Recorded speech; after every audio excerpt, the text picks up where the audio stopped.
ये press conference है, ये बहुजन क्रांति मोर्चा एवं भारत मुक्ति मोर्चा द्वारा आयोजित बहुजन मुक्ति पार्टी के समर्थन में बहुजन नायक माननीय कांशीराम साहब के 15वीं स्मृति दिवस के अवसर पर विशाल महारैली का ये आयोजन किया गया है 9 अक्टूबर को। जिसका स्थान जो है वो है माता रमाबाई अंबेडकर मैदान, लखनऊ। यहाँ पर ये रैली होने जा रही है। ये रैली जो होने जा रही है इसको करने के पीछे उद्देश्य और इसके संदर्भ में आज के हमारे प्रेस कॉन्फ्रेंस के अध्यक्ष माननीय वामन मेश्राम साहब, राष्ट्रीय संयोजक बहुजन क्रांति मोर्चा यहाँ उपस्थित है। मैं निवेदन करूंगा कि इसके बारे में अपनी बात।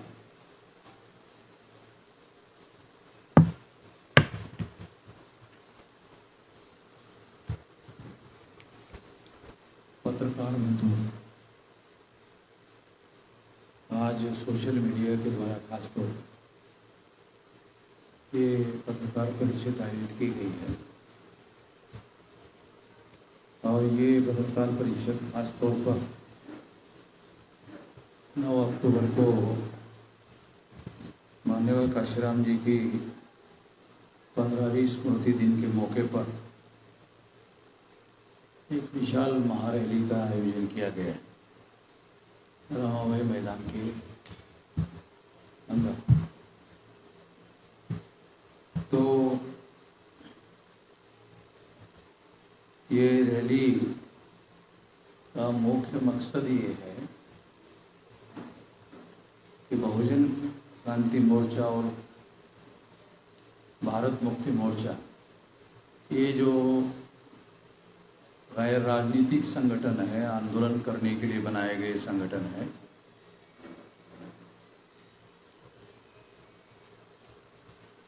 उनके माध्यम से ये रैली आयोजित की गई।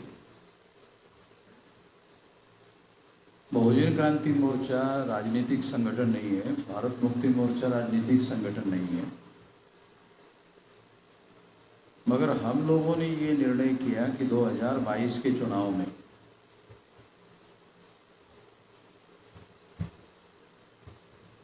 हम पूरे शक्ति के साथ में, पूरे ताकत के साथ में, दल बल के साथ में बहुजन मुक्ति पार्टी का चुनाव में समर्थन करेंगे। यदि वो गठबंधन में जाकर चुनाव लड़ते हैं तो, यदि वो 403 विधानसभा में चुनाव लड़ते हैं तो दोनों स्थिति में हम लोग समर्थन करेंगे, क्योंकि हमारा 403 विधानसभा में नेटवर्क फैला हुआ है, वहाँ ये काम हम करेंगे। और ये समर्थन एक बड़ी रैली आयोजित करके हम लोग घोषित करेंगे। इस पर्पस के लिए खास तौर पर ये रैली आयोजित की गई। इस संबंध में आप लोगों के सवाल हो सकते हैं, यदि आप लोग सवाल पूछें तो उसका जवाब दीजिए। एक एक करके सवाल पूछिए। विधानसभा के सभी टिकटों पर ये दल जो है इलेक्शन के लिए कोई उम्मीदवार उतारेगा? बहुजन क्रांति मोर्चा और भारत मुक्ति मोर्चा ये अपने बैनर के तहत कोई कैंडिडेट नहीं उतारेगा।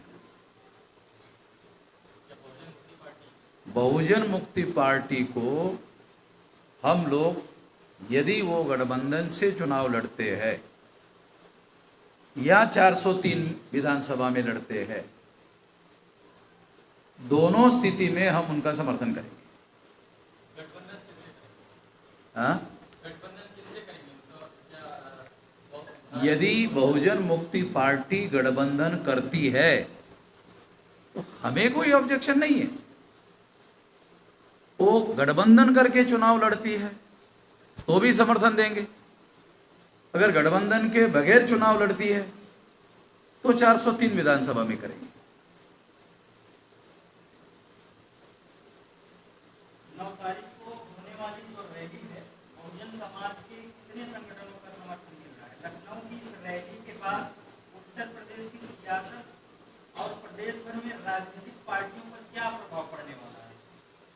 यदि आप एक एक सवाल पूछे तो मैं एक एक सवाल का जवाब दूंगा।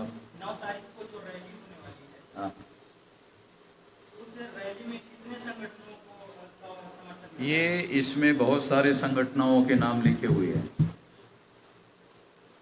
मगर लगभग 86 संगठन जो है इसके समर्थन में है। और उसके वीडियो वगैरह जो है वो सारे सोशल मीडिया में पब्लिश होंगी। ये रैली का मुद्दा क्या होगा? जो रैली होने वाली है 9 तारीख को, उसका मुद्दा क्या? इनको दूसरा शायद सवाल रह गया है। दूसरा सवाल ये था, लखनऊ की जो ये रैली हो गया, इस रैली के बाद उत्तर प्रदेश की सियासत और उत्तर प्रदेश में जो और राजनीतिक पार्टियां हैं, उस पर क्या प्रभाव पड़ने वाला है? मैं तो राशि भविष्य नहीं देखता हूँ, पंचांग नहीं देखता हूँ, तो इसलिए मुझे भविष्य के बारे में अभी मैं कुछ बोल नहीं सकता, क्योंकि मैं जोशी का धंधा नहीं करता हूँ, पंडित लोगों का धंधा नहीं करता हूँ, तो इसलिए मैं कोई भविष्य नहीं बता सकता। ये तो पत्रकार लोगों का शायद कार्यक्रम है कि वो अपना आकलन प्रस्तुत करे, वो अपने मीडिया में कार्यक्रम चलाए कि इसका ये परिणाम होगा, वो परिणाम होगा। मैं तो नहीं बता सकता। मैं तो केवल इतना कह सकता हूँ कि हम यदि बहुजन मुक्ति पार्टी के लोग गठबंधन में चुनाव लड़ते हैं, हमें कोई ऑब्जेक्शन नहीं है, हम उनका गठबंधन में भी समर्थन करेंगे। और यदि वो 403 विधानसभा में चुनाव लड़ते हैं, हम 403 विधानसभा में हमारा संगठन है, उसमें भी हम समर्थन देंगे। इसकी संभावनाएं हैं कि बहुजन मुक्ति पार्टी किसी दल से गठबंधन कर सकती है, या कोई भी जो गठबंधन बना रहे हैं दूसरे दल, उनसे गठबंधन करने के लिए तैयार है। उनके साथ जो हमारी वार्ता हुई या उन लोगों के साथ जो चर्चा हुई, उसके आधार पर उनका ये कहना था कि हमारे पास 3 विकल्प है। एक विकल्प ये है कि अगर मान लो बीजेपी को परास्त करना है, तो उनका कहना था कि हम लोग अपने बल पर तो बीजेपी को परास्त नहीं कर सकते। अगर बीजेपी को परास्त करने का लक्ष्य है, उद्देश्य है, तो अपने बल पर जब हम नहीं कर सकते तो गठबंधन में जाना होगा। तो गठबंधन में हमने पूछा भी क्या विकल्प है, तो गठबंधन में उनका कहना था कि एक विकल्प समाजवादी पार्टी है, एक विकल्प भागीदारी मोर्चा है, क्योंकि बहुजन समाज पार्टी तो मिश्रा जी और बहन जी की, तीसरा कोई आदमी तो उनको चाहिए नहीं, तीसरे के साथ तो वो गठबंधन करने के लिए तैयार नहीं है। तो ये उनका कहना था कि ये 2 विकल्प है, अगर इनके साथ होता है तो ठीक है, नहीं होता है तो 403 हम लड़ेंगे। तो हमने कहा 403 लड़ेंगे तो 403 में भी साथ देंगे। बहुजन मुक्ति पार्टी के सर कौन से मुद्दे में आप समर्थन कर रहे हैं? बहुजन मुक्ति पार्टी में जो स्टेट लेवल पर मुद्दे हैं, वो स्टेट लेवल पर मुद्दे में पहला मुद्दा तो ये है कि मायावती के काल में शेड्यूल कास्ट शेड्यूल ट्राइब के एट्रोसिटीज़ का जो कानून है, उस कानून के विरोध में उसने एक ऑर्डर निकाला है। वो ऑर्डर जो है पीछे लेना होगा, क्योंकि इस वजह से अत्याचार बढ़ रहे हैं, और अत्याचार बहुत सारे बढ़ गए हैं। ये मतलब मीडिया में भी आया है। तो हाथरस का मामला तो मेरे ख्याल से सारे देश दुनिया के लोगों को पता है, और ऐसे बहुत सारे हो रहे हैं। तो एक तो ये मुद्दा है। दूसरा है कि रिजर्वेशन इन प्रमोशन का जो मुद्दा है, उसमें हमारा ये कहना था कि यदि शेड्यूल कास्ट शेड्यूल ट्राइब के साथ साथ बैकवर्ड क्लासेस के लोगों को राज्य के प्रशासन में रिजर्वेशन इन प्रमोशन दिया जाता है, तो मायावती की जब सरकार थी तो हमने उनको कहा था कि अखिलेश यादव या मुलायम सिंह यादव से वार्ता कर लो, दोनों को मिलाकर 2/3 मेजोरिटी हो जाएगी, कानून पास हो जाएगा। कानून पास करके कम से कम उत्तर प्रदेश के प्रशासन के हद तक ओबीसी को रिजर्वेशन इन प्रमोशन दे दो। आप सेंट्रल गवर्नमेंट में नहीं दे सकते, ठीक है, अपने प्रशासन में संवैधानिक जो अधिकार है, क्योंकि राज्य का संविधान तो अलग है, सेंट्रल का संविधान अलग है। राज्य के प्रशासन में कानून बनाने का विधानसभा को अधिकार है, तो ऐसे बहुत सारे मुद्दे हैं जिन मुद्दों को लेकर दूसरा तीसरा मुद्दा है बैकवर्ड क्लासेस के बहुत सारे लोगों को एनकाउंटर में योगी ने मार दिया। एनकाउंटर में योगी ने मार दिया। तो ऐसे कुछ मुद्दे हैं। तो सामाजिक आर्थिक मुद्दे और भी बहुत सारे हैं जिसके लिए हम लोग काम करेंगे। बहुजन मुक्ति पार्टी का जो मोटो आपने बताया कि बीजेपी को हराना भी एक बड़ा मकसद है अभी 2022 में, तो बिल्कुल यही मकसद से किसान आंदोलन के लोग भी काम कर रहे हैं। तो किसी ऐसे गठबंधन में जाने के साथ साथ क्या किसान आंदोलन के लिए भी वो इसी तरीके से सपोर्ट कर रहे हैं? किसान आंदोलन के लोगों ने हमारे साथ संपर्क किया था, तो हमने वहाँ 4 महीने रहकर दिल्ली में समर्थन दिया था संघर्षों के समय में, वहाँ टेंट गाड़ के। मगर किसान आंदोलन के जो नेता है 40 लोग, वो 40 का 41 नहीं करना चाहते हैं, बाकी सभी लोगों को पिछलग्गू बनाना चाहते थे। पिछलग्गू बनने के लिए तो तैयार नहीं हम लोग। हमारी बात समझ रहे क्या? वो जो 40 लोग हैं ना, आंदोलन था वो सोचते भारत बंद होना चाहिए। अरे तो तुम्हारे पंजाब के और हरियाणा के और पश्चिमी उत्तर प्रदेश के 40 लोग हैं, ये भारत नहीं है ना। पंजाब, हरियाणा और पश्चिमी उत्तर प्रदेश, यही तो भारत नहीं है ना। भारत बंद का मतलब ये थोड़ी होता है। भारत बंद का मतलब होता है, बहुत सारे लोगों को तो स्टेट के नाम भी मालूम नहीं होंगे, कितने स्टेट है और कितने केंद्र शासित प्रदेश है, कितना बड़ा देश है। और हमारा तो कश्मीर से कन्याकुमारी और गुजरात के जामनगर से लेकर नागालैंड के कोहिमा तक हमारा संगठन फैला हुआ है। 567 जिलों में कार्यरत है। तो पिछलग्गू बनाने के लिए तो इतना बड़ा आंदोलन खड़ा नहीं किया। आपको याद होगा काशीराम जी ने जब मुलायम सिंह जी को मुख्यमंत्री बनाने का ऐलान किया था, तब वाम से 13 स्टेट में 140 जिलों में थी, तब बनवाया था। अभी 31 स्टेट में 567 जिलों में 4000 से ज़्यादा तहसीलों में 22,000 से ज़्यादा ब्लॉक में और 1.5 लाख से ज़्यादा गांव में है। किसान आंदोलन से आपकी क्या डिमांड है, मतलब क्या चाहते हैं? अरे मैं तो किसान का बेटा हूँ, किसान की समस्या है, सही है उनका कहना सारा। वो कारपोरेटाइजेशन जो करना चाहते हैं, वो सारे किसानों को भूखमरी के कगार पर पहुंचाकर उनकी जमीनों को हड़पना चाहते हैं। 1956 को आपको याद होगा, नेहरू ने जमीन पर सीलिंग लगाने का कानून बनाया था। तो किसानों को जमीन मिली, किसान जमीन के मालिक हो गए। अब दोबारा वो जमीन जो है किसानों से लेकर उद्योगपतियों को देने का कार्यक्रम चल रहा है। ये जो कानून है वो इसके तहत है, तो हम तो इसके विरोध में हैं। मगर इसके विरोध में होने का क्या मतलब है? पिछड़ों को बनने के लिए तो नहीं है ना। इसी सिलसिले में हम पूछ रहे हैं कि आप उनसे क्या चाहते हैं कि जो इसको... अरे भाई, आप ऑल इंडिया का किसान आंदोलन बनाओ, हमारा ये कहना है। ऑल इंडिया का किसान आंदोलन बनाओ तो सारे देश के लोगों को शामिल करो ना। एक सारे 500 अगर मान लो संगठन है, तो एक समन्वय समिति बनाओ सेंट्रल लेवल पर, कि 500 संगठन वहां हो, एक एक आदमी वहां हो। गलत है बात ये। अब 500 जिलों के 500 संगठन अगर शामिल होते हो तो भारत बंद करना कितना आसान हो जाएगा। केरला में अगर केरला बंद करना है, पंजाब के लोग जाकर के केरला बंद कर सकते हैं। केरला के ही लोग चाहिए ना, उसमें नहीं लगेंगे। उन्होंने तो इस तरह से सिस्टम तो बनाया हुआ है। ठीक है, आपको ज़्यादा जानकारी, हमसे जानकारी नहीं। हम तो 4 महीने तो वहाँ टंट गाड़ करके आ गए हैं।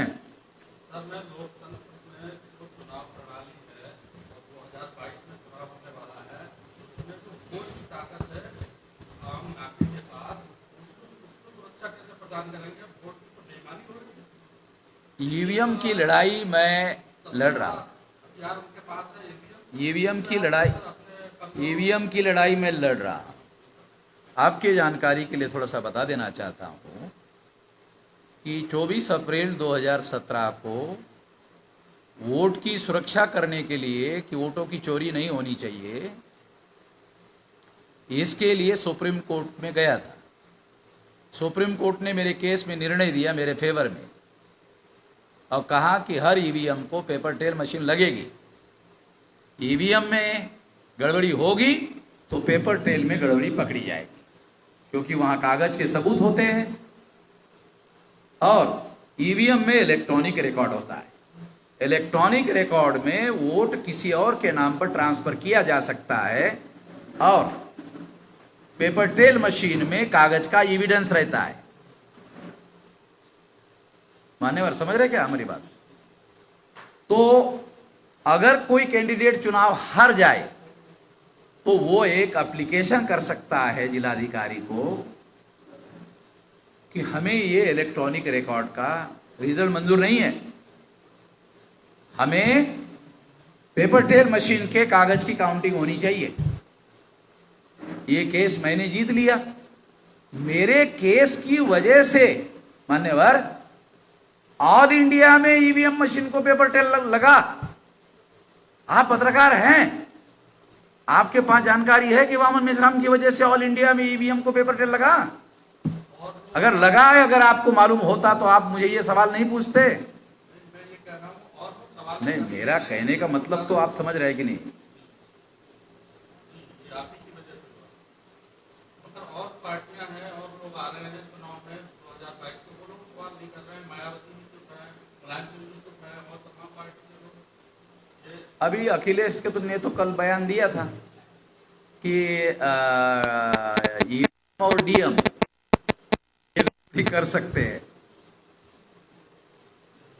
मगर अखिलेश को ये मालूम है कि ईवीएम और डीएम गड़बड़ी कर सकते हैं, बगैर डीएम के ईवीएम गड़बड़ी नहीं कर सकती। और आपको थोड़ा बता दे, बगैर डीएम के ईवीएम गड़बड़ी नहीं कर सकती, क्योंकि हम टेक्निकल बातें भी जानते हैं। डीएम उसमें शामिल होता तो ही ईवीएम गड़बड़ी करती है। अगर डीएम चुस्त दुरुस्त और कानून का पाबंद है और लोकतंत्र का समर्थक है तो वो बिल्कुल होने नहीं दे सकता, इतना पावर है। तो अखिलेश जी को मैं ये कहना चाहता हूं कि अखिलेश जी को कहना चाहता हूं कि बयान देने से वोटों की सुरक्षा नहीं होगी, उसके लिए मुकम्मल स्ट्रेटेजी प्लान करनी होगी। वो स्ट्रेटेजी क्या होनी चाहिए वो हम जानते हैं। अब चूंकि ये स्ट्रेटेजी है इसलिए डिस्क्लोज नहीं कर सकता, ये हम लोग चुनाव में करेंगे इस समय। आपके जो प्रत्याशी सर उतारे जिले बहुजन मुक्ति पार्टी, तो बाहुबली के सामने और तमाम सामंतवादी लोग चुनाव में आएंगे, तो आपकी पार्टी चुनाव में जो प्रत्याशी उतार रही है उनका क्या मानक होगा, कैसे टिकट देंगे, क्या इस पर मतलब जानकारी देना चाह रहे हैं?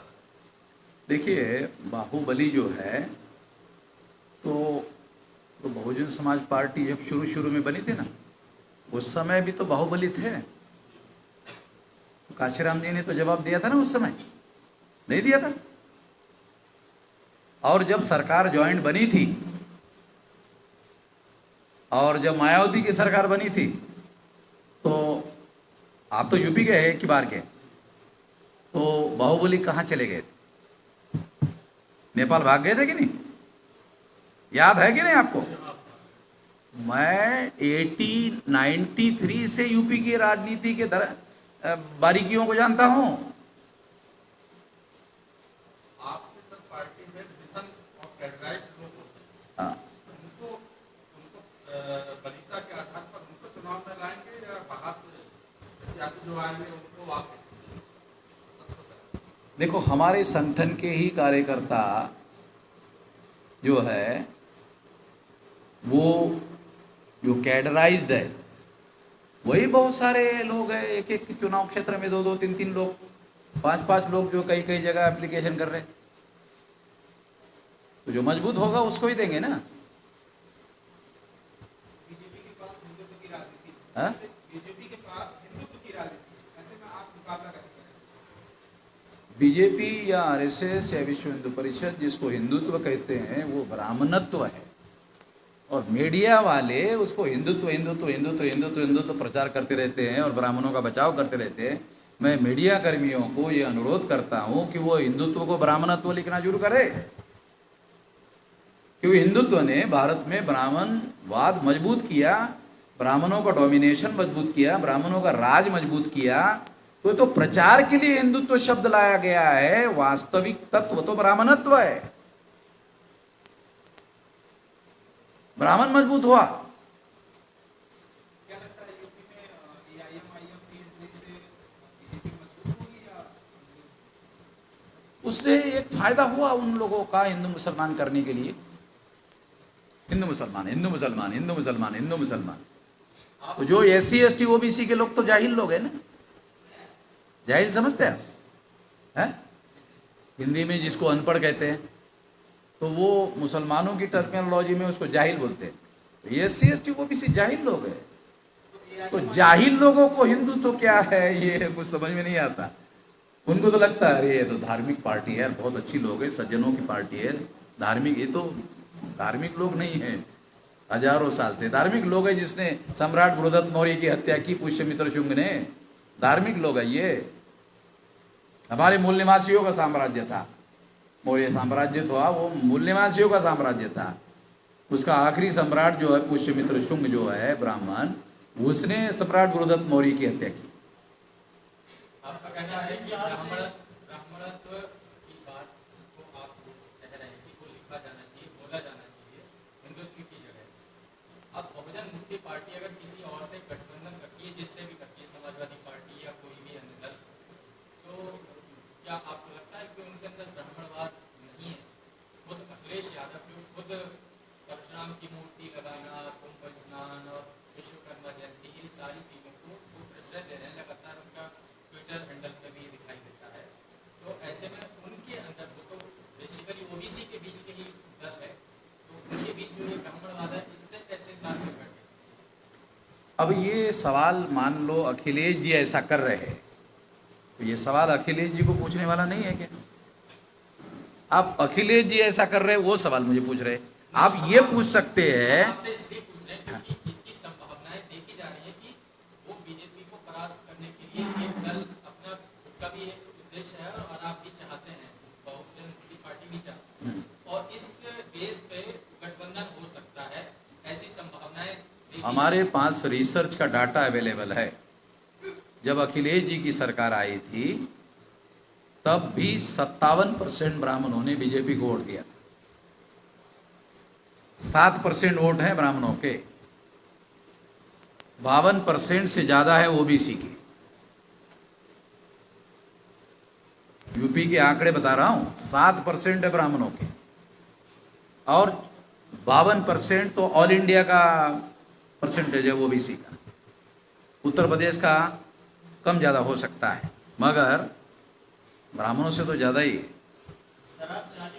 मैं ये कहना चाहता हूं कि यदि अखिलेश जी ओबीसी के लोगों को अपने साथ में लेने के लिए कोई अभियान चलाते तो नॉन यादव ओबीसी के लोग भी उनके साथ बड़ी संख्या में आते।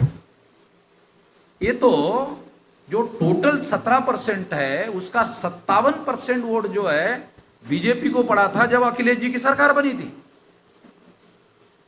अखिलेश जी की जब सरकार बनी तब भी ब्राह्मणों ने 17% से ज्यादा वोट नहीं दिया। 17% का मतलब है 17% का मतलब है 83% वोट ब्राह्मणों के समाजवादी पार्टी के विरोध में थे। हमारे पास उसका सारा रिसर्च का डाटा है, उसके आधार पर बोल। सर अभी आपने 40 और इसमें कोई फर्क नहीं पड़ने वाला है।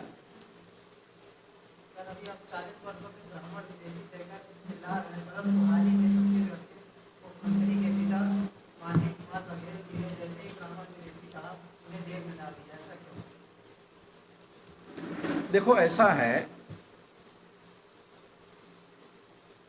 सारे देश भर में कहीं पर भी इशू नहीं बना, वो छत्तीसगढ़ में बन गया। मगर वो तो सारे देश के लिए था इशू। वो इशू तो केवल छत्तीसगढ़ का नहीं था। उन्होंने जो मुद्दा उठाया था वो केवल छत्तीसगढ़ के लिए तो नहीं उठाया था ना। मगर वो समस्या छत्तीसगढ़ में क्यों बनी? वो है बैकवर्ड क्लासेस के, उनका लड़का मुख्यमंत्री है, कांग्रेस के अंदर है, और कांग्रेस के अंदर एक गुट ऐसा है टीएस बाबा का, वो मुख्यमंत्री बनना चाहता है। तो उन्होंने उसको हवा दिया, तो मौका उनको मिला कि इस बात को हवा देने से इनको मुख्यमंत्री पद से हटाकर टीएस बाबा को मुख्यमंत्री बनाया जा सकता है। इसलिए वो इशू बना छत्तीसगढ़ में। सारे देश भर में कहीं पर भी इशू नहीं बना। तो इसलिए मुख्यमंत्री के पिता ने खुद ही सरेंडर करवा दिया। अब जैसे ही वो सरेंडर हो गए, मुख्यमंत्री पद पक्का हो गया। जो लोग उनके खिलाफ आंदोलन चल रहे थे इनको हटाने का, वो खत्म हो गया इनके केवल सरेंडर करने से।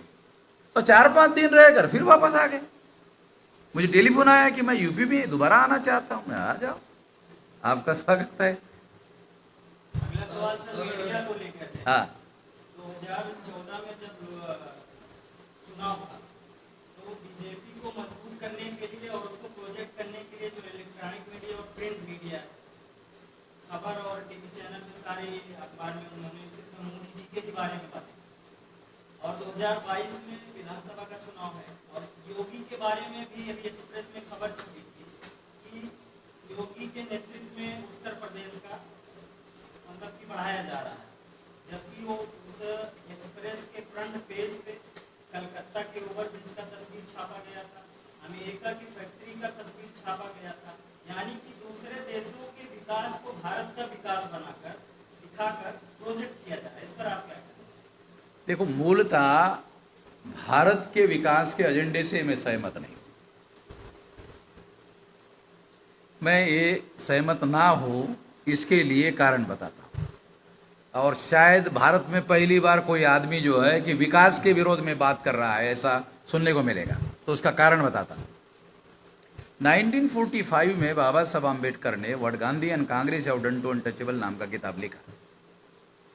और वो किताब उन्होंने विदेशी लोगों को संबोधित करते हुए लिखा। उसमें उन्होंने कहा कि आप कांग्रेस के आज़ादी के आंदोलन का समर्थन कर रहे हैं, यूरोपियन लोगों आप समर्थन कर रहे हो, कांग्रेस का, गांधी का, नेहरू का। वो कह रहे हैं, गांधी जी कह रहे हैं, नेहरू जी कह रहे हैं, क्या कह रहे हैं? वो कह रहे हैं कि हमारा आंदोलन फ्रीडम ऑफ द कंट्री के लिए है, फ्रीडम ऑफ द कंट्री। तो बाबा साहब आम्बेडकर ने अमेरिकन लोगों को जो समर्थन कर रहे थे, यूरोपियन लोगों को समर्थन कर रहे थे, उनको पूछा कि गांधी जी और नेहरू जी को पूछो कि आपका आंदोलन फ्रीडम ऑफ द कंट्री का है या freedom of the people of the country का है?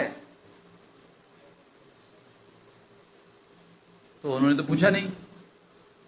तो अब इन्होंने क्या किया, आजादी मिलने के बाद अब फ्रीडम का आंदोलन तो नहीं बोल सकते, तो उन्होंने फ्रीडम के जगह डेवलपमेंट शब्द डाल दिया।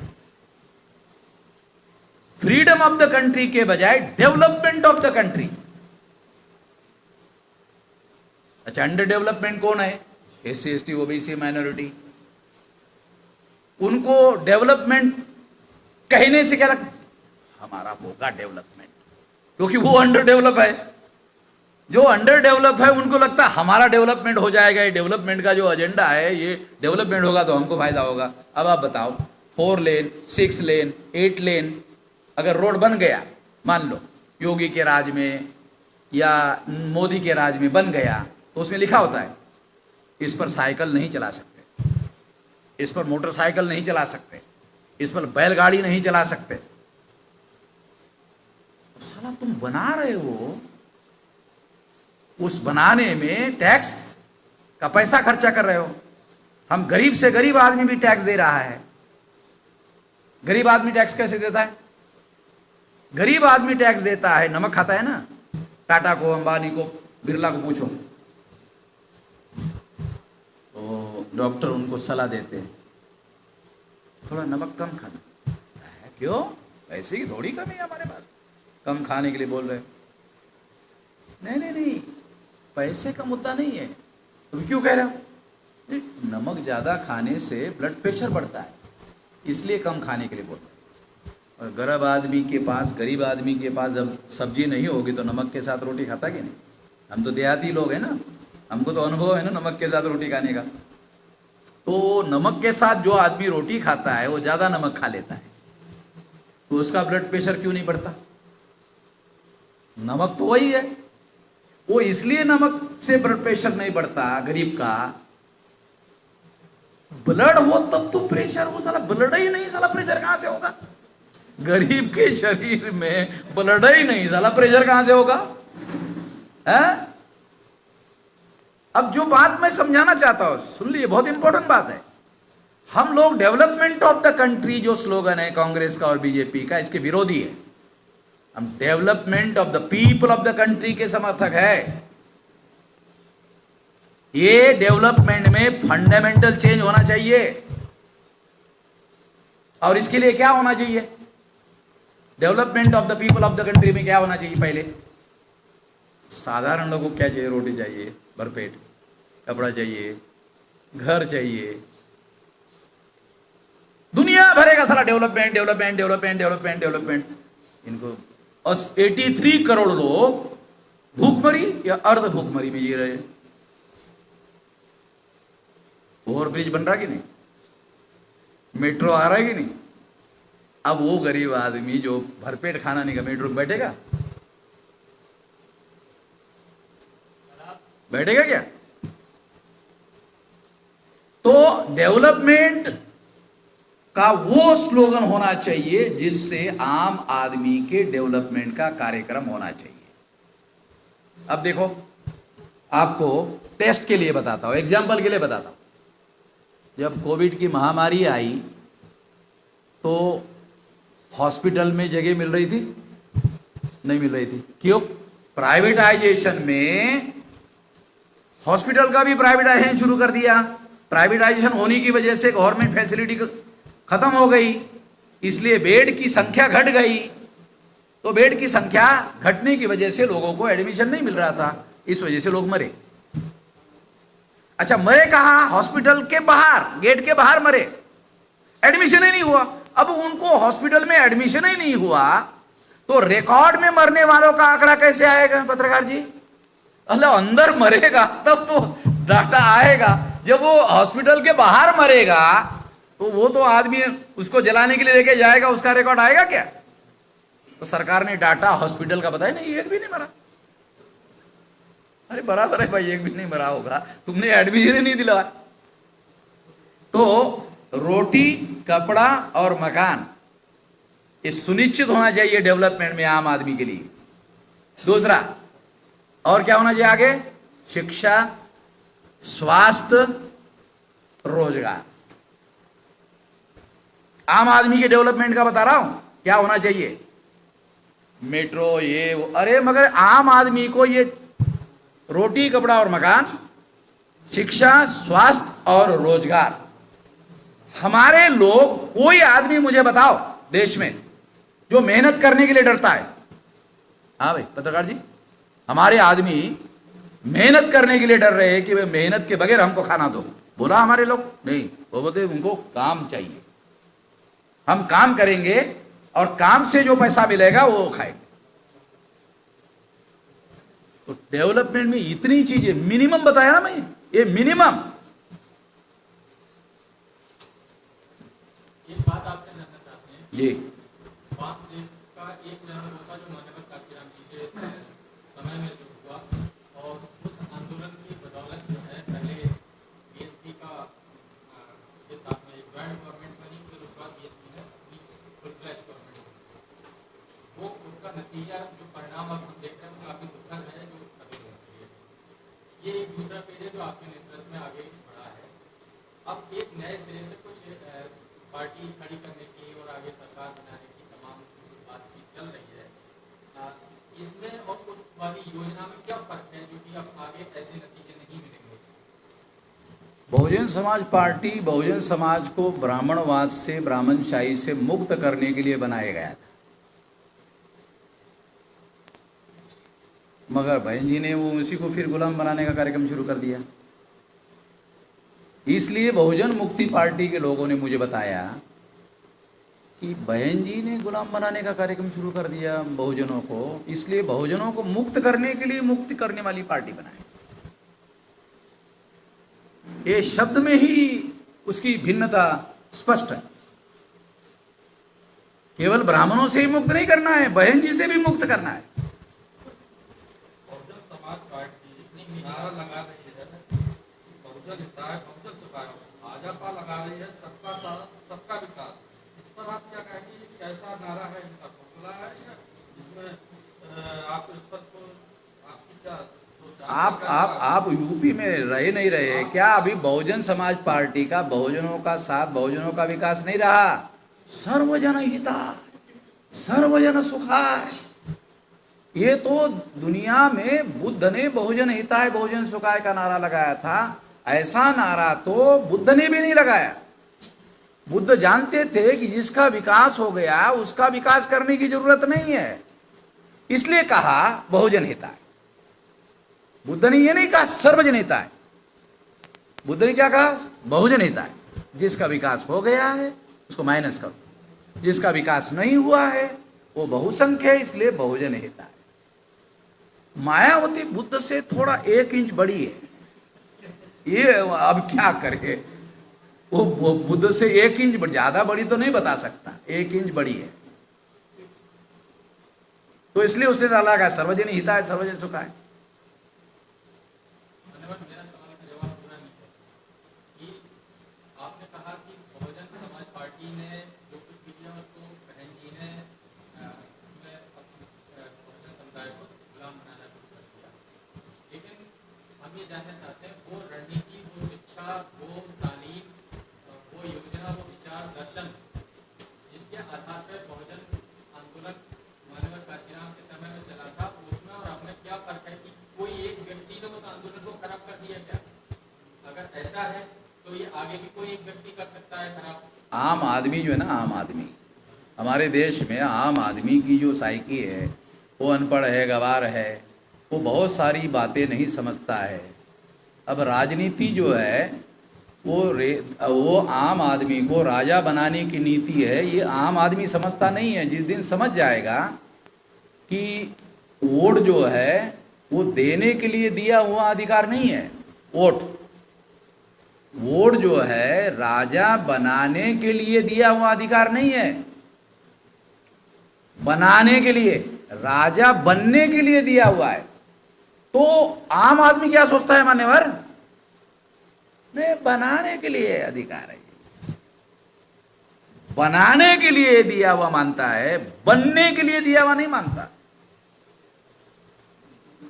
जिस दिन ये फर्क हो जाएगा उस दिन वो अपने समाज को बनाने के लिए काम करेगा।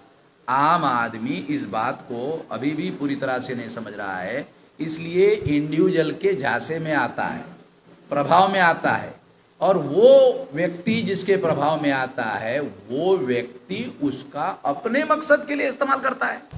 मायावती का उदाहरण इसमें लागू पड़ता है।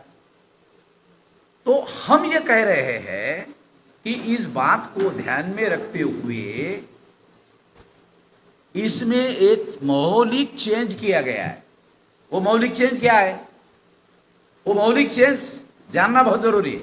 वो चेंज क्या है? बुजुर्ग कहते हैं कि हाथी के पागल होने की संभावना होती है। मतलब वो बहुजन समाज पार्टी का हाथी नहीं तो आप बोले अरे बहुजन समाज पार्टी का हाथी बोले, नहीं नहीं नहीं नहीं, बुजुर्ग ऐसा कहते हैं कि हाथी के पागल होने की संभावना होती है, इसके पहले कि हाथी पागल हो जाए महावत खड़ा कर देना चाहिए। हम लोग महावत खड़ा करने में लगे हुए हैं, पिछलग्गू बनने के लिए नहीं।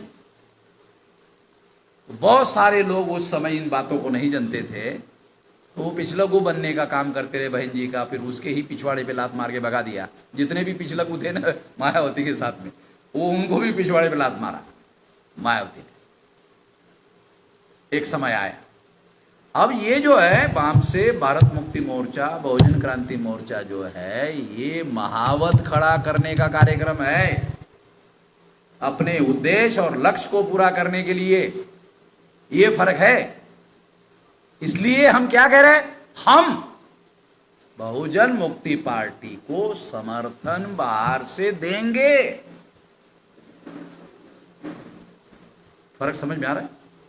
बाहर से देंगे, पिछलग्गू बनकर नहीं देंगे। तो ऐसा तो पहले भी रहा है। गलत बात है। हम लोग चलाने वाले में से है भाई। शिवपाल जी शामिल होंगे इस बार? हाँ? इस बार शिवपाल जी शामिल होंगे कि नहीं? इसमें पर्चा मिला क्या? नहीं मिला? देना चाहिए ना। कार्यकर्ता इसमें शिवपाल जी का तो कोई नाम है नहीं। बहुत लोगों के नाम है मगर शिवपाल जी का नाम नहीं है इसमें। जो 9 अक्टूबर को आप रैली बुला रहे हैं, बहुत बड़ा सम्मेलन बुला रहे हैं लखनऊ में, उस पर कोई मैसेज देना चाहिए बहुजन समाज को? क्या मैसेज देंगे? हमारा तो सबसे बड़ा मैसेज ये है कि अब की बार उत्तर प्रदेश का चुनाव केवल चुनाव नहीं है, सेमीफाइनल है।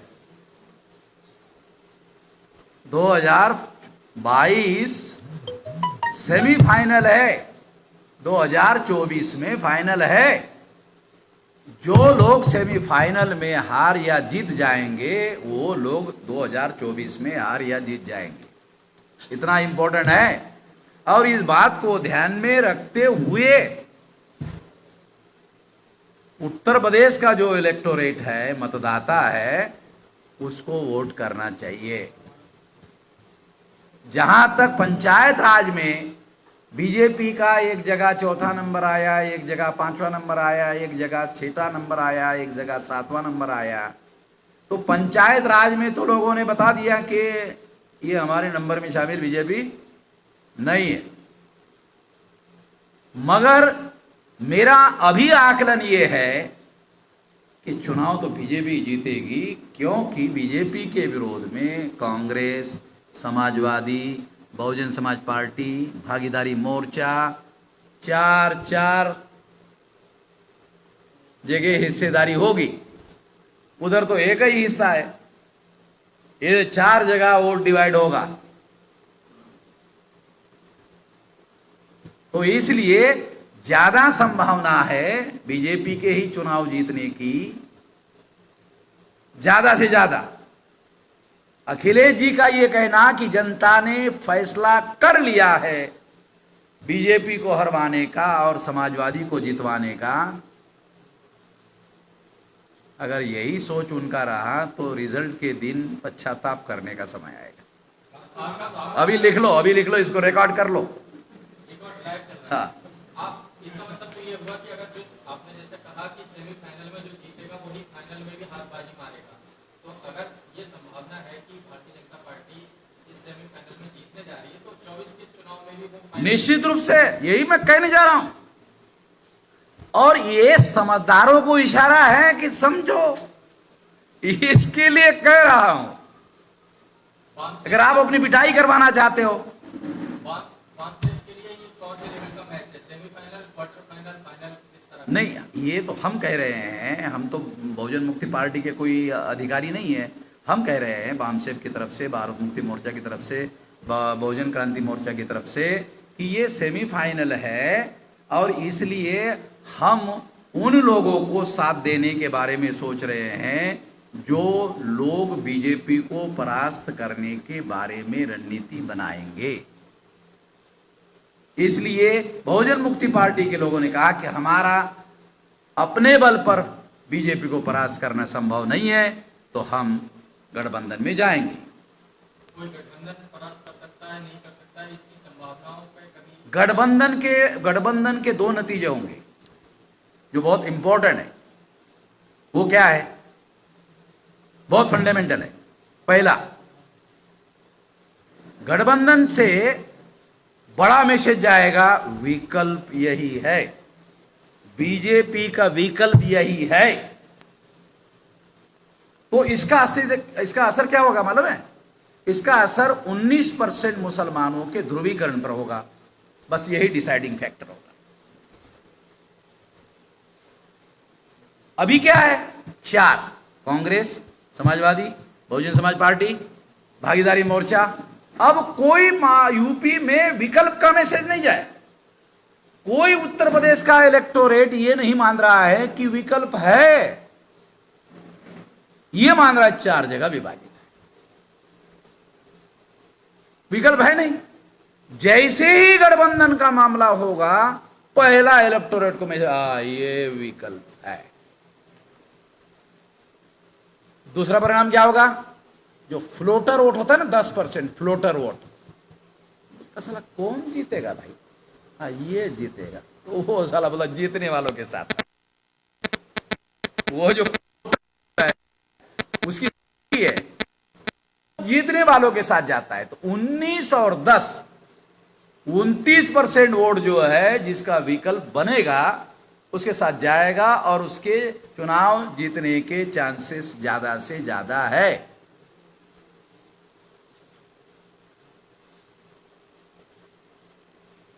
कोई सवाल हो? बहुजन समाज पार्टी का जो कार्यकाल रहा या समाज पार्टी ने जो भी काम किया उसके काम का क्या हासिल लगता है कि आज है? उत्तर प्रदेश के मतदाताओं ने 19 विधानसभा की सीटें उनको जितवाकर और 19 में से 12 लोग पार्टी छोड़कर जाने के बाद ये सिद्ध हो गया है। फिर भी पूछ रहे हो? नहीं, मैं ये नहीं पूछ रहा हूँ। अरे लोकतंत्र में मालिक कौन है? जनता है कि नहीं? जनता ने 19 सीटें दी और अपना क्या नाम मिश्रा जी कह रहे 13% ब्राह्मण है, 7% तो टाइम्स ऑफ इंडिया बता रहा है कि ब्राह्मण यूपी में 7% है। मिश्रा जी कह रहे 13% है।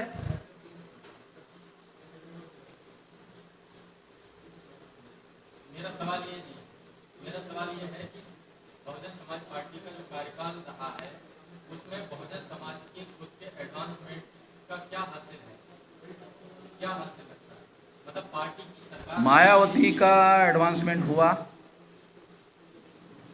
मायावती के भाइयों का एडवांसमेंट हुआ, मायावती के भतीजों का एडवांसमेंट हुआ,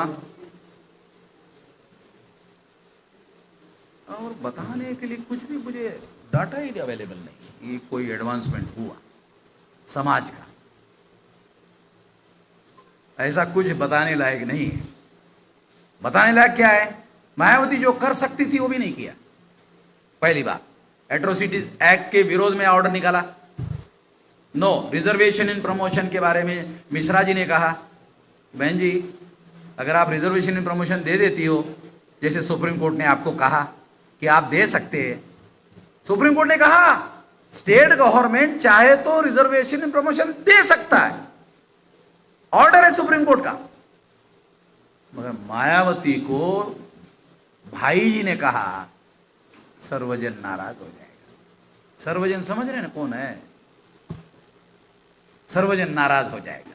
तो बहन जी ने सर्वजन के नाराज ना होने से रिजर्वेशन इन प्रमोशन जो दे सकते, सुप्रीम कोर्ट बोल रहा, वो भी नहीं दिया। जो दे सकते कानून। और अगर मायावती का एजेंडा भी विकास का ही है और वो भी ये कहे कि हमने लखनऊ से बड़ा एक्सप्रेस हाईवे रोड बनाया या नोएडा से आगरा का वो बनाया, जयप्रकाश कौन वो उद्योगपति था, वो जयप्रकाश अग्रवाल, जेपी अग्रवाल ना, वहां हमारा आदमी साइकिल चला सकता है क्या? टांगा चला सकता है, गाड़ी चला सकता है? तो मायावती का डेवलपमेंट का कार्यक्रम और दूसरे लोगों के डेवलपमेंट के कार्यक्रम में अंतर क्या है? हमें तो कोई अंतर नजर नहीं आता। हमें अवसर मिलेगा या हमारे समर्थक लोगों को अवसर मिलेगा तो हम डेवलपमेंट का सारा कार्यक्रम का नेचर ही बदल देंगे। डेवलपमेंट कॉन्सेंट्रेट कर देंगे आम आदमी के ऊपर।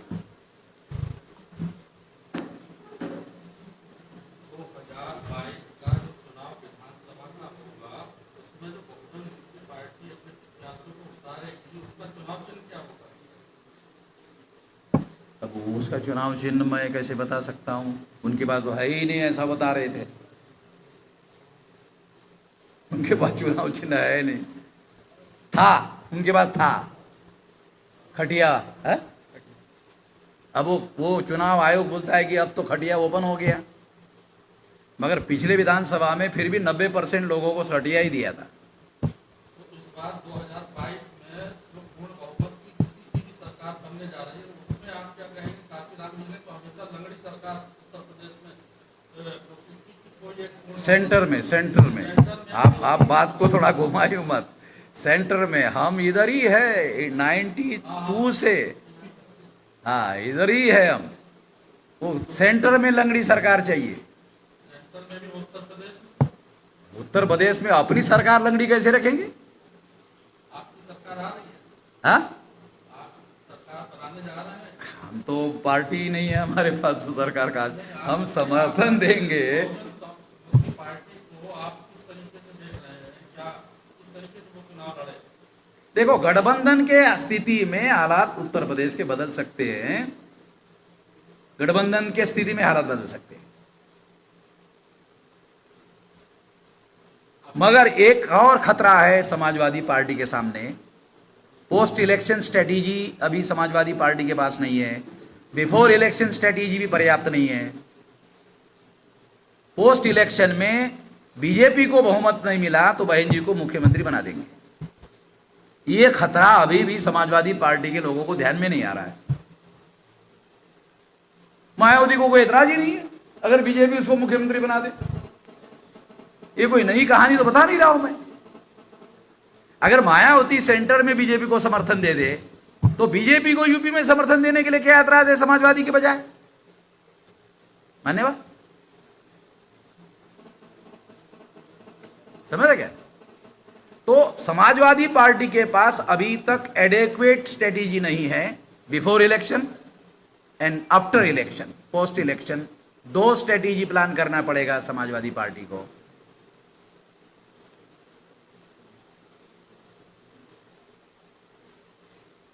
तब जाकर के मुकम्मल हो जाएगा, 200% गारंटी हो जाएगी। फिर हम तो ये सारा आकलन जो है, अगर कोई गठबंधन हो जाता है उसके 8 दिन में बता देंगे किसकी सरकार आने वाली, और देखना फिर कैसे होता। गुजरात के एक संपादक ने मुझे पूछा कि अभी किसकी सरकार बनने जा रही है यूपी में, तो हमने बताया ये क्या बात कर। वैसे हुआ तो उसने टेलीफोन किया, अरे आपको कैसे पहले से? मैंने कहा मैं उधर जमीन से जुड़ा हूं, तुम इधर तो एयर कंडीशन रूम में बैठे हुए, तुमको क्या पता है? हम तो जमीन से जुड़े हुए हैं ना, हमको पता है ना। मैं तो 92 से उत्तर प्रदेश के जमीनी हालात की मेरे पास जानकारी है। अगला सवाल आपने मायावती और बहुजन समाज पार्टी की काफी आलोचना वीडियो करते ही रहे हैं, और इसी तरह की चीजें जो है बीएसपी की तरफ से संभवतः मायावती का ये चुनाव, मायावती का राम नाम सत्य होना, ये चुनाव में राम नाम सत्य हो जाएगा। हाँ, ये चुनाव आप देखते रहिए, थोड़ा सा चुनाव के बाद फिर मेरा इंटरव्यू के लिए आ जाइए। मायावती का एक आरोप या बहुजन समाज पार्टी का ये आरोप रहता है कि आपका वामदेव का कारोबार से आपकी जो बातचीत रहती है वो इसके बावजूद इतनी मतलब ठीक ही आप बात रखते हैं, इसके बावजूद कोई सरकार जो है आपको कोई कानूनी कार्रवाई नहीं करती, और वो ये कहती है कि आप आरएसएस के लिए काम करते हैं। हमारी संगठन की जो शक्ति है ना, इससे डर लगता है, समझे? गांधी जेल में जाते जाते छोटे हो गए थे कि बड़े हो गए थे? अरे इतिहास पढ़ो भाई, गांधी जेल में जाते जाते महान हो गए थे। तो गधे लोग नहीं है बीजेपी वाले, वामन मेश्राम को जेल में भेजकर और ज्यादा महान बनाएंगे, और अगर वो महान बनाएंगे तो उनको बहुत भुगतना पड़ेगा। मैं गुजरात के जेल में जाकर आ गया हूं, तो वहां असिस्टेंट पुलिस कमिश्नर मेरे पास आके बैठा, कहने लगा अरे जब से आपने अरेस्ट करवाया सारे देश भर से हमारे कमिश्नर ऑफिस में टेलीफोन आ रहे, आपका संगठन सारे देश भर में है क्या? अरे मैंने कहा पता नहीं आप लोगों को, किसने आपको असिस्टेंट कमिश्नर बनाया भाई? हाँ? तो बड़ा साहब ठाकरे को अरेस्ट क्यों नहीं करते थे? कांग्रेस क्यों अरेस्ट नहीं करती थी? जानते हो ना, बॉम्बे जल जाएगी। तो हमारी जो संगठन की ताकत है वो अभी नहीं बताया आपको, 31 राज्यों में 567 जिलों में 400 से 4000 से ज्यादा तहसीलों में 22,000 से ज्यादा ब्लॉक में और 1.5 लाख से ज्यादा गांवों में तो क्या 6 लाख गांव में पहुंचाना चाहते हो लोग जेल में भेजकर वामन मेश्राम को? गधे लोग हैं, उनको राजनीति समझ में नहीं आती। आप संगठन का जो नेटवर्क बताते हैं कि इतने जिले, इतने तहसील, इतने ब्लॉक, इतने गांव और इतना बड़ा नेटवर्क है, हर जगह अगर एक एक आदमी लगा देंगे तो भी 1-1 लाखों लोग हो जाएंगे। इस लाखों की जो आपके पास लोगों का समर्थन है, इस समर्थन के आधार पर आपने किसी बड़े आंदोलन को देशव्यापी खड़ा करने के क्या क्या प्रयास? अरे आप पत्रकार होकर इतना दूर रहते हैं। 13 पॉइंट रोस्टर समाप्त करने के लिए और 200 पॉइंट रोस्टर लाने के लिए आंदोलन भारत बंद का किसने किया? नरेंद्र मोदी को संसद में संविधान संशोधन करने के लिए मजबूर किसने किया? 9 महीने हो गए, किसानों का आंदोलन दिल्ली के पास पहुंच गया है, अभी तक सुन नहीं रहा है। और हमने भारत बंद करवाया, संसद में संविधान संशोधन करके 13 पॉइंट रोस्टर खत्म कर दिया, 200 पॉइंट रोस्टर लागू कर दिया है। पता है आपको 29 जनवरी 2020 को सीए के विरोध में आंदोलन चलाया, भारत बंद, सीए के विरोध में, ध्यान रखो। उसके पहले नरेंद्र मोदी, अमित शाह और सारे मंत्री daily CA CA CA CA CA CA daily साले सीए बोलते थे। ऐसे ही मैंने भारत बंद किया, बंद सीए, ऐसे 8 से 40 का करंट लगाया, 440 का नहीं, 840 का करंट लगाया। नरेंद्र मोदी, अमित शाह ने बंद ही कर दिया सीए। जानते हो क्यों बंद किया? मालूम है उसका रहस्य? जानते हो? अरे हम लोग SC ST OBC को मुसलमानों के विरोध में लड़ाते हैं, भिड़ाते हैं। ये वामन मेश्राम ने SC ST OBC प्लस मुसलमान जोड़ दिया। जिसको हम लड़ाते हैं, भिड़ाते हैं, उसको ही जोड़कर भारत बंद करवा दिया। तो साला उल्टा दाव पड़ गया। ये दाव वामन मेश्राम का नहीं था, ये तो अमित शाह और नरेंद्र मोदी का दाव था। ये दाव उनका था और उनके ही ऊपर उल्टा कर दिया। कहा कि ये साला दाव हमारा ही दाव हमारे उल्टा हो गया है, बंद कर। होम मिनिस्टर किशन रेड्डी ने पार्लियामेंट में जवाब दिया। अपोजिशन पार्टी ने सवाल पूछा, ये सारे देश भर में आप सीए लागू करने वाले थे, वो तैयारी कहां तक आ गई है? किशन रेड्डी ने जवाब दिया पार्लियामेंट में ऑन रिकॉर्ड, सरकार ने अभी इस पर कोई विचार नहीं किया है। रिकॉर्डेड बात बता रहा हूं पार्लियामेंट की। अभी राय है, होम मिनिस्टर अभी राय है, राज्य मंत्री दोबारा पूछा, दोबारा वही जवाब दिया। तो आपका सवाल का जवाब मिल गया ना? अभी आप जिस तरह से बता रहे हैं कि सीएए या दूसरे तमाम चीजों को आप बता रहे हैं कि आपने जैसे ही भारत बंद ने किसी तरह के ऐसे कार्यक्रम को लिया, वैसे ही सरकार को पीछे कदम लेना पड़ा अपना। इसी तरीके का मामला जैसे कि प्राइवेटाइजेशन का है, जिससे कि बहुत बड़े पैमाने पर बहुजन समुदाय को ही सबसे बड़ा नुकसान होना है इसमें। ऐसे किसी मुद्दे जिसमें कि रोजगार इफेक्टेड होगा, जिससे कि उनकी अर्थव्यवस्था, उनका जीवन स्तर प्रभावित होगा, ऐसे मामले पर आपने कोई उनको पीछे कदम हटाने के लिए मजबूर क्यों नहीं किया? क्योंकि ये बीजेपी और कांग्रेस और बीजेपी दोनों का एक ही एजेंडा वाला कार्यक्रम है। ये केवल बीजेपी का कार्यक्रम थोड़ी है, ये केवल कांग्रेस का कार्यक्रम थोड़ी है। और बीजेपी के साथ जो गठबंधन वाले लोग हैं, कांग्रेस के साथ जो गठबंधन वाले लोग हैं, वो तो उनके साथ लगे रहते हैं, इसलिए वो भी उनके साथ ही जाते हैं। तमाम बैकवर्ड क्लासेस के SC ST OBC के जो संगठन है कांग्रेस गठबंधन में, बीजेपी गठबंधन में, नहीं तो ये मामला तो सीए पे भी लागू होता है। हाँ, सीए पे भी तो बहुत सारे लोग अलग अलग तरीके से मूवमेंट कर ही रहे थे, लेकिन तो इसका मतलब आपकी बात समझ में आई नहीं। नहीं है। दोबारा बता दो, ये बीजेपी वालों का जो एजेंडा था सीए का, बीजेपी वालों का एजेंडा था ना सीए का, तो उनका खेल तो SC ST OBC को मुसलमानों से लड़ाने भिड़ाने का है।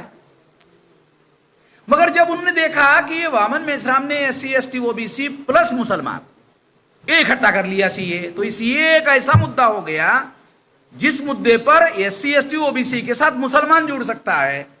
तो ये रणनीति सारी की सारी RSS, विश्व हिंदू परिषद और बीजेपी की रणनीति फेल हो रही थी। आप समझ नहीं रहे मान्यवर। चलो, आपको जितना समझ में आता है आप समझ लीजिए। जैसे इस मुद्दे पर सभी SC ST OBC माइनॉरिटी को आपने एकजुट कर लिया और उनको पीछे हटने में मजबूर किया।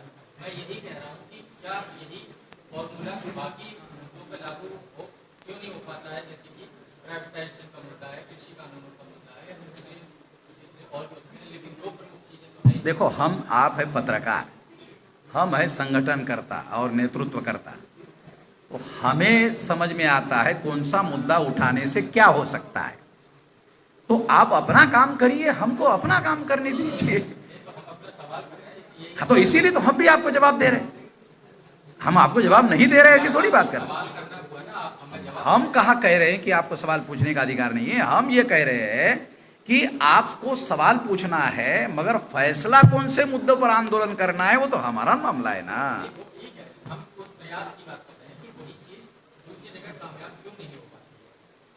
देखो, आपको मैंने कारण बताया कि प्राइवेटाइजेशन का जो एजेंडा है वो अकेले कांग्रेस का या अकेले बीजेपी का एजेंडा नहीं है। ये कांग्रेस बीजेपी सबका एजेंडा एक ही है। इस मुद्दे पर अगर सीएए के विरोध में बात किया जाए तो कांग्रेस के लोग भी आ जाएंगे आंदोलन में, मगर प्राइवेटाइजेशन के विरोध में आंदोलन करेंगे तो कांग्रेस जो है वो संगठन के तौर पर और अपने लोगों के तौर पर पब्लिक में बयान नहीं देगी, मगर सारे संगठन को बता देगी कि इस आंदोलन से दूर रहो। जो एससी एसटी ओबीसी के लोग, माइनॉरिटी के लोग उनके साथ में है ना, उनको भी खामोश कर देगी, चुप रहो। कृषि कानूनों पर तो है, हाँ, कृषि कानूनों पर तो बाकी दल जो है साथ में है ना कि इसके विरोध अभी भी बयानों में ही है।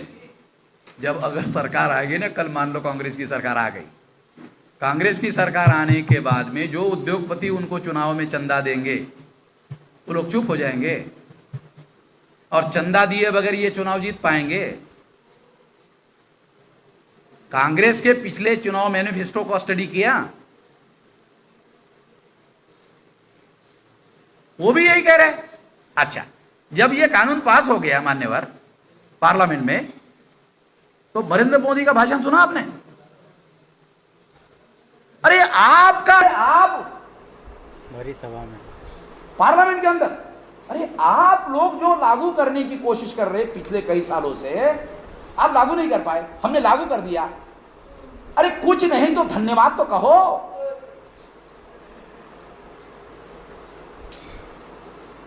आपने 90 में लेबर लॉ बनाया, ड्राफ्ट पड़ा हुआ है, हमने अमल कर दिया, धन्यवाद तो कहो।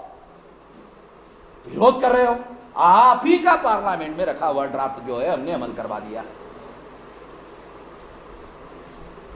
अब समझ में आ रहा है? प्रैक्टिकल बता रहा हूं, ये पार्लियामेंट के अंदर की बात है।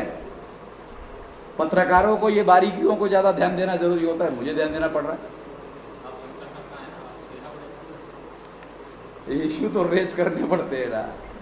हमारे संगठनकर्ता की जिम्मेदारी है कौन सा इश्यू कौन से समय में उठाया जाए, मगर प्राइवेटाइजेशन के लिए आने वाले समय में भारत बंद करवाया जाएगा। एक आखिरी सवाल, आज जब हमारी प्रेस कॉन्फ्रेंस हो रही है, आज ही के दिन जो है दिल्ली में मासा करके एक पूरा मोर्चा बना है। कौन सा मासा? मजदूरों का कोई मोर्चा बना है, मजदूर संगठनों का। अच्छा, और वो इसी मामले में कोई कन्वेंशन करना है संभावित इसी, क्योंकि इन्हीं दिनों में वो लागू किए गए थे नए लेबर कोड, उसमें कोई भारत बंद या हड़ताल का कुछ शायद प्रोग्राम हो है, ऐसा कुछ बनेगा तो शायद आपकी तरफ से सपोर्ट। वो हमको समर्थन मांगेंगे तो उस पर विचार करेंगे। बोलो। आखिरी सवाल सर, बहुजन मीडिया से जुड़ा हुआ है। हाँ, माननीय काशीराम साहब नोएडा में बहुजन संगठन का मीडिया सेंटर खोलना चाहते थे। बहुजन समाज पार्टी चाहती तो मीडिया सेंटर खोल सकती थी, लेकिन माननीय काशीराम साहब के जाने के बाद वो कार्य पूरा नहीं हो सका। और आज के वर्तमान परिस्थितियों में ये है कि बहुजनों का कोई अपना मीडिया नहीं, तो बहुजनों का मीडिया खड़ा करने के लिए इस पर आपके क्या? वो 2-3 बात हम करेंगे, हमको जैसे अवसर मिलेगा। भविष्य का मीडिया सोशल मीडिया,